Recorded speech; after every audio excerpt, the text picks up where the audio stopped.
Hello friends, welcome to IAS कीड़ा।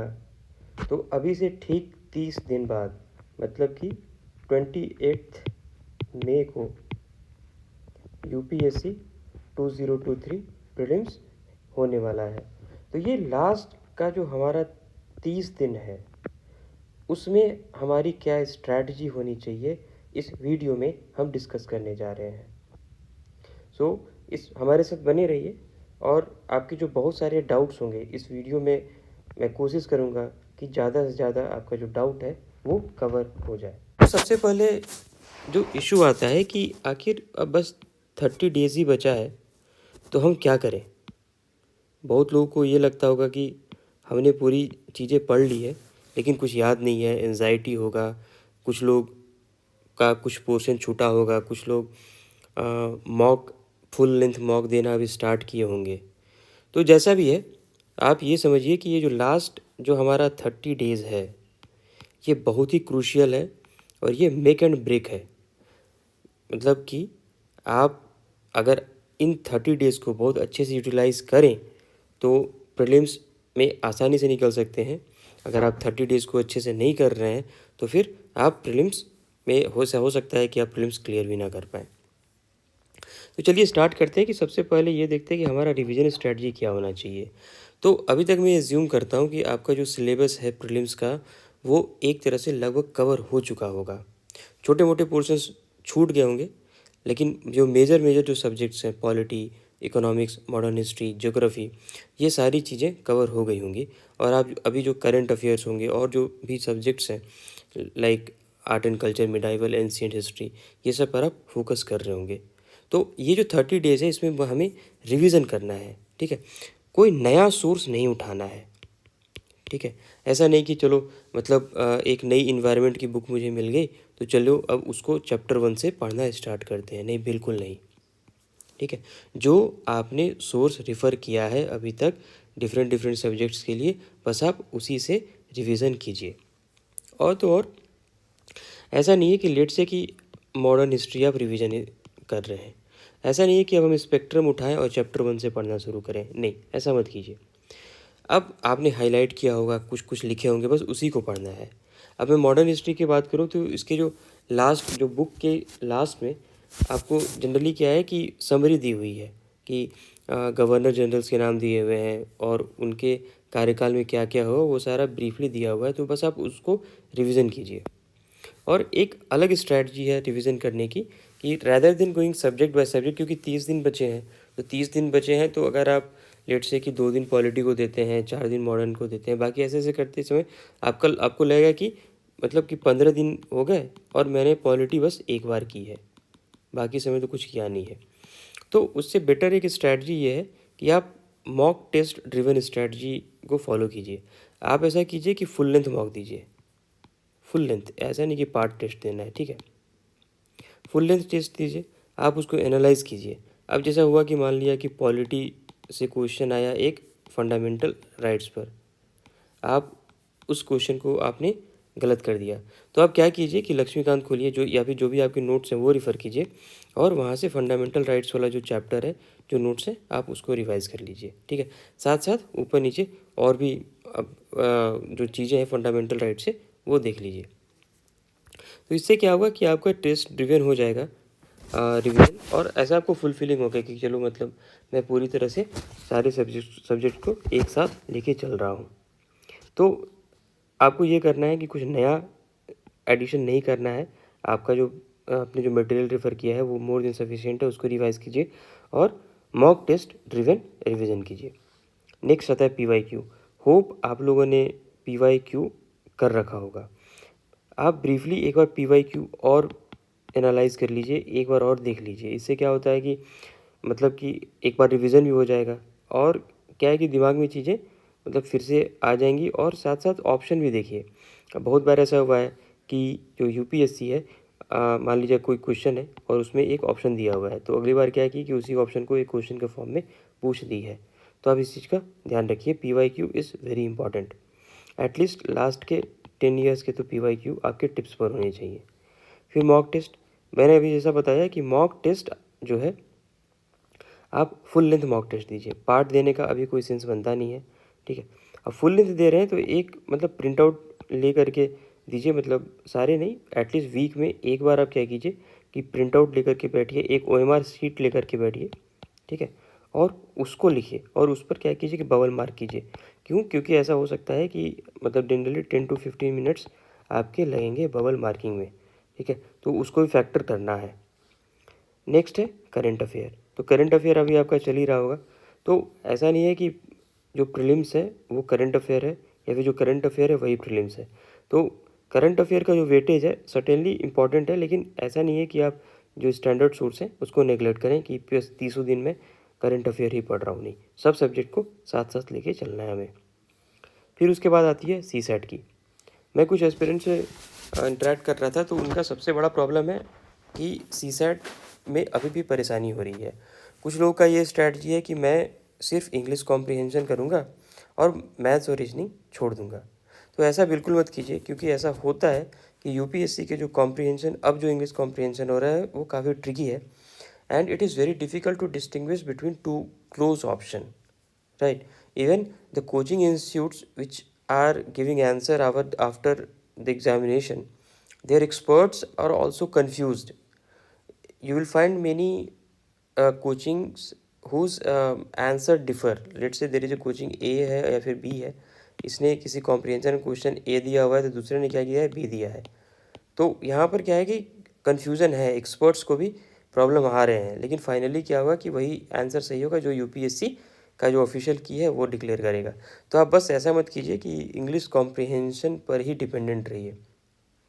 अगर आपको लगता है कि मैथ्स वीक है तो आप क्या कीजिए कि ऐसा नहीं है कि मैथ्स को मुझे छोड़ना है। एक जो इम्पॉर्टेंट सेक्शन होता है वो होता है रीजनिंग का। रीजनिंग में इस तरह से क्वेश्चन होंगे कि एक फैमिली है 6 मेंबर्स की, और क्या है कि वो एक राउंड टेबल के क्रॉस बैठे हुए हैं, और जो A मेंबर है वो B से मतलब कि क्लॉकवाइज डायरेक्शन में बैठा हुआ है, थर्ड या फोर्थ पोजीशन पर से। फिर जो F मेंबर है, ठीक है, वो B के एंटी क्लॉकवाइज डायरेक्शन में बैठा हुआ है। तो और फिर आपको किसी का मतलब अब फिर क्वेश्चन आएगा कि जो है FA के बगल में है या फिर FC के बगल में, इस तरह का कुछ स्टेटमेंट रहेगा, आपको टिक करना पड़ेगा। तो ये रीजनिंग का आप प्रैक्टिस कर लीजिए। तो इससे क्या होगा कि मतलब रीजनिंग मैथ से रिलेटिवली आसान है, क्योंकि इसमें मतलब आपको खुद सोचना है, बहुत ज़्यादा कुछ फार्मूले वार्मूले की ज़रूरत नहीं है। मैथ्स जो है, अगर आपको लगता है कि मैथ्स वीक है तो मैथ्स में क्या आता है कि कुछ कुछ जो सिंपल सी चीज़ें हैं, जैसे आपका परसेंटेज हो गया, सिंपल इंटरेस्ट कंपाउंड इंटरेस्ट हो गया, रेशियो प्रोपोर्शन हो गया, कुछ नंबर सिस्टम्स हो गए, ये सब चीज़ें कर लीजिए ये, क्योंकि ये सब बहुत आसानी से हो जाता है। और लेकिन जो डिफ़िकल्ट टॉपिक है जैसे परमुटेशन एंड कॉम्बिनेशन हो गया, या फिर आपका हो गया प्रोबेबिलिटी हो गया, तो ये सब चीज़ों को छोड़ दीजिए, बिल्कुल ही छोड़ दीजिए, क्योंकि अभी इस पर बिल्कुल भी दिमाग नहीं लगाना है। आपको सिर्फ कितने नंबर लाने हैं, 66.66, ठीक है, आपको बस क्वालिफाई करना है, ये ध्यान रखिए। तो अब जिन लोगों को CSAT के साथ इशू है वो लास्ट 5 ईयर्स के पेपर आप अटेम्प्ट कर लीजिए मॉक कंडीशन में। मतलब कि प्रॉपर 2 घंटे आप बैठिए OMR शीट लेकर के और क्वेश्चन सॉल्व कीजिए और ऑप्शन भी आप मार्क करते रहिए। तो इससे क्या होगा कि आपको ब्रीफ फ्लेवर मिल जाएगा। बहुत लोग ने कर रखा होगा, मैं बोलता हूँ एक बार आप फिर से कर लीजिए तो आपको पता चल जाएगा कि आपका इंग्लिश कॉम्प्रिहेंशन में कैसा स्ट्रेंथ है। उस हिसाब से आप कीजिए। अगर आपको लगता है कि नहीं CSAT मेरा अभी भी वीक है तो कोचिंग के मॉक टेस्ट उठाइए और उसमें से 2-4 मॉक लगा लीजिए। तो ये I think more than sufficient है आपको सेल थ्रू आपको क्वालिफाई करने के लिए। लेकिन CSAT को नेगलेक्ट मत कीजिए। अगर आपका CSAT बहुत अच्छा है फिर भी आप कम से कम एक पेपर तो बना के जाइए, ठीक है। और उसमें बेसिकली वही आप कीजिए, प्रिंट आउट लीजिए, OMR शीट लीजिए और ऑप्शन भरिए। तो ये था CSAT का। नाउ अब बात है मॉक कैसे अटेम्प्ट करना है। तो ये मैंने पहले भी ये चीज़ मैंने डिस्कस किया था। आप मॉक प्रिंट आउट के फॉर्म में करें, ठीक है, एटलीस्ट एक करें, वीक में एक तो करना ही है। कम से कम 5-6 मॉक आप OMR शीट प्रिंट करके उस पर फिलअप करके करें, ठीक है।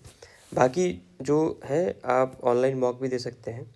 और जब आप क्वेश्चन जैसे जो आपका पेपर आता है तो पेपर जैसे आपको मिलता है तो उसमें क्या है कि आपको 100 क्वेश्चंस होंगे, जो कि आपको 2 आवर्स में करने हैं। तो आप ये इंश्योर कीजिए कि आप सारे 100 क्वेश्चंस पढ़ लें। बहुत बार होता है कि हम क्वेश्चन नंबर 1 से शुरू करते हैं, 2 से शुरू करते हैं और लास्ट में 100 तक जाते हैं।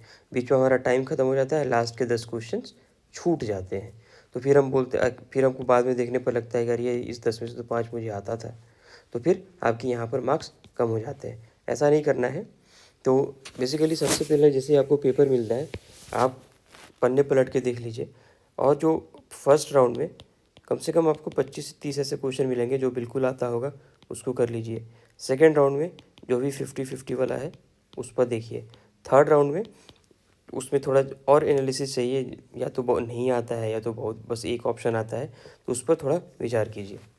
और जो नेक्स्ट जो ये रहता है कि लोग टाइम मैनेज नहीं कर पाते हैं मॉक टेस्ट में, कि 2 घंटे में 100 क्वेश्चन है फिर भी क्वेश्चन छूट गए। तो अगर आप ये स्ट्रैटेजी फॉलो करिएगा कि मल्टीपल राउंड्स में पेपर अटेम्प्ट करने का, तो उससे क्या होगा कि आपको जो क्वेश्चंस आ रहे हैं वो गलत नहीं होंगे। और साथ ही साथ OMR शीट आप फिल करते जाइए, तो आपको क्लियर होते जाएगा।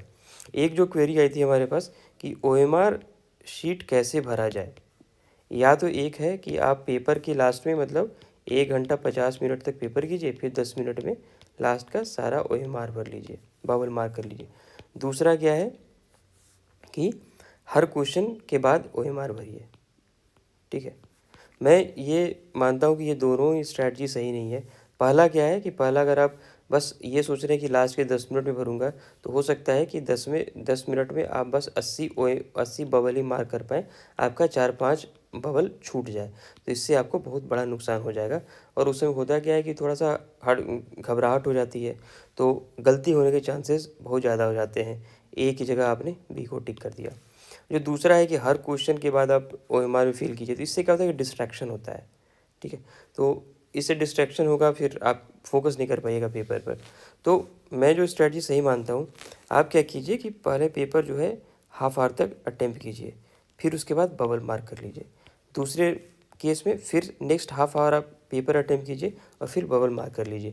तो इससे क्या होगा कि आपका बबल भी मार्क होते रहेगा, आपका अटेंशन स्पैन भी बना रहेगा। तो इस हिसाब से हमें OMR शीट भरनी है। ठीक है, अब आप अटेम्प्ट कर रहे हैं मॉक, तो इसके साथ में ये भी बोलना चाहता हूँ कि देखिए, आप जनरली क्या कर रहे होंगे, किसी कोचिंग का मॉक अटेम्प्ट कर रहे हैं। अगर इसमें कम मार्क्स आता है तो घबराना नहीं है। ठीक है, वो क्योंकि ये एक्चुअल UPSC का एग्ज़ाम नहीं है। आप जो मॉक टेस्ट है उसको आप एक रिवीजन स्ट्रैटेजी की तरह लीजिए। ठीक है, दिल पर लगा के नहीं बैठ जाना है कि अरे मेरे तो मतलब इसमें 70 मार्क्स या तो मेरा तो UPSC होगा ही नहीं। UPSC जो है वो अपना क्वेश्चन अलग से सेट करती है, और वो उस बेसिस पर आपको जज करेगी, ना कि आप कितना मॉक लगा रहे हैं, कैसा मॉक लगा रहे हैं। ठीक है, तो बहुत ज़्यादा मतलब मॉक को सीरियस नहीं लेना है। ठीक है, ये बस एक सिंसियरिटी बनाने के लिए है, और साथ ही साथ आपको रिवीजन कराने के लिए। Next, mindset. तो बहुत लोगों को अब एंजाइटी हो रहा है, लोगों को लग रहा है कि अरे मतलब एक ही पेपर है, अगर वो एक पेपर में प्रीलिम्स क्लियर नहीं हुआ तो फिर मतलब पूरा साल बर्बाद हो जाएगा। तो बहुत लोगों को मतलब अभी से परेशानी हो रही है, मतलब दे कांट स्लीप वेल। तो मैं ये बोलूँगा कि देखो, ऐसा है कि UPSC एक जो एग्ज़ाम है उसका नेचर इस तरह का है। ठीक है, कि अगर आप प्री में आपका नहीं हुआ तो मतलब आप मेंस नहीं लिख सकते हैं। ठीक है, अगर मेंस नहीं लिख सकते हैं, अगर मान लिया कि मेंस लिखा, फिर अगर आपका इंटरव्यू में नहीं हुआ तो आपको फिर से प्री देना पड़ेगा। तो आप इतना मत सोचो, बस पॉजिटिव माइंडसेट लगाओ, रखो कि मतलब मेरा प्रीलिम्स हो रहा है और मैं आराम से फिर मेंस का प्रिपरेशन करूँगा। ठीक है, प्रीलिम्स के बारे में ज़्यादा मत सोचो, आप जो रिवीजन कर रहे हो उसको कंटिन्यू करते रहो। क्योंकि जब आप खूब सारा रिवीजन करने में पूरा दिन लगा दोगे तो आपको ये सोचने का टाइम ही नहीं मिलेगा कि होगा कि नहीं होगा। तो ये तो बिल्कुल ही फ्यूचरिस्टिक बात है, होगा कि नहीं होगा। ये जो रैंक 1 जो आएगा 2023 का, उसको भी नहीं पता होगा कि उसका प्री हो रहा है कि नहीं हो रहा है। ठीक है, तो अभी सब इक्वल फुटिंग पर हैं, सबके पास इक्वल अपॉर्चुनिटी है, और जो भी UPSC पेपर सेट करेगी वो सबके लिए एक होगा। अगर आप पेपर डिफ़िकल्ट आया तो ऐसा भी हो सकता है कि कट ऑफ 50 मार्क्स चला जाए। ठीक है, अगर पेपर इजी हुआ तो ऐसा भी हो सकता है कि कट ऑफ 120 मार्क्स चला जाए। ठीक है, तो बहुत सारे लोग क्या करते हैं कि प्रीलिम्स के बाद अपना मार्क्स कैलकुलेट नहीं करते हैं। ठीक है, और ये सोचते रहते हैं कि होगा कि नहीं होगा, होगा कि नहीं होगा, और या फिर क्या करते हैं कि जब तक प्रीलिम्स का रिजल्ट नहीं आता है मेंस की तैयारी शुरू नहीं करते हैं। जब आपका मान लीजिए कि रिजल्ट आ गया प्रीलिम्स का, फिर आपको पता चलेगा कि मेरे पास मुश्किल से 110 दिन है मेंस के लिए, तो उसमें अगर आप कुछ नहीं पढ़े हैं तो फिर 110 दिन में सिलेक्शन लेना बहुत ही मुश्किल है। तो इतना इतना मतलब प्रीलिम्स को लेकर के बहुत ज़्यादा स्ट्रेस्ड आउट होने की ज़रूरत नहीं है। आप पॉजिटिव माइंडसेट रखें कि नहीं, इस बार मैं प्रीलिम्स क्वालिफाई कर रहा हूँ and I would be preparing for mains. और जैसे ही प्रीलिम्स हो उसके अगले दिन से या फिर 2 दिन 4 दिन के बाद से आप मेंस का प्रिपरेशन स्टार्ट कीजिए। तो यही बेसिक है, मैंने कुछ नया नहीं बताया, ये सब आपको पता होगा, लेकिन इस वीडियो के थ्रू मैं इस चीज़ों को फिर से रीइंफोर्स करना चाहता हूँ। तो मेरा फाइनल ये मैसेज है कि हैव फेथ इन योरसेल्फ। ठीक है, सो ऑल द बेस्ट। इन जो लास्ट के जो 30 डेज़ है उसको अच्छे से यूटिलाइज़ कीजिए। अगर आपको कोई भी डाउट होता है तो हमारे टेलीग्राम चैनल पर आप उसको पोस्ट कर सकते हैं या फिर हमें मेल भी कर सकते हैं। So thanks for watching this video. Have a nice day.